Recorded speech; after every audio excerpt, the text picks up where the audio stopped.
is run by a bunch of investment bankers, and Morningstar's tools can help make Hi, this is Bridget Hughes. I'm one of the fund analysts at Morningstar. I'm here in New York at Third Avenue Management talking with Amit Wadhwaney, who is the manager of Third Avenue International Value.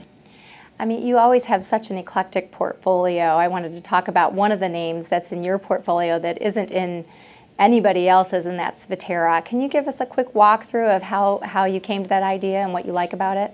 Sure.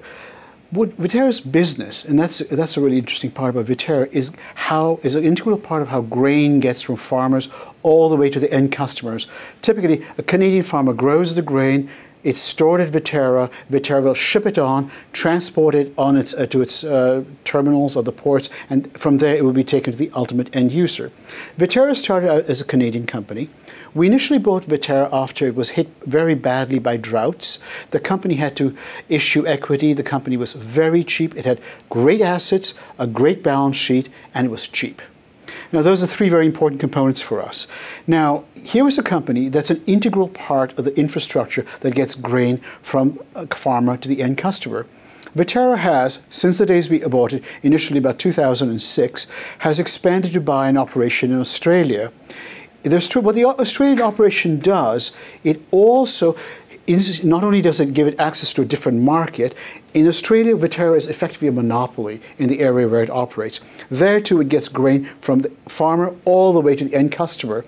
The difference is that Australia has two other things added onto it. One, it has an operation in New Zealand, which gives it access to yet another market where it's going to be building up, which has a very large agricultural population and output. And a very exciting but a small fact of Viterra is now, post this acquisition of the Australian company, is that it's going to have a presence in Ukraine. So as Ukraine develops as a large grain producer, you'll see Viterra sourcing and delivering grain. So it's a very integral part of the grain delivery infrastructure around the world. Think of it as a quasi-local monopoly, what should be a highly profitable monopoly. Now, over the years, it's a very weather-sensitive business, which is why this acquisition in Australia mitigates somewhat the weather sensitivity.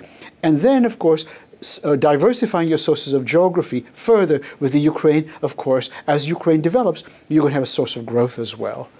So, whereas most mergers or acquisitions tend to destroy value, in this case, you think the combined company is actually stronger. And then, I guess as a second question, what about the price that Viterra paid for the Australian company? Sure. This is not the first large acquisition Viterra has made while we've owned it. Viterra bought out its largest competitor in Canada called Agricor. The merger was executed superbly, and they wrung out efficiencies of a sort far in excess of what we'd anticipated. That worked well. This acquisition of ABB Grain in Australia, again, this is a very different market from Canada, which is where Viterra is accustomed to operating, nonetheless presents Viterra with a sizable opportunity.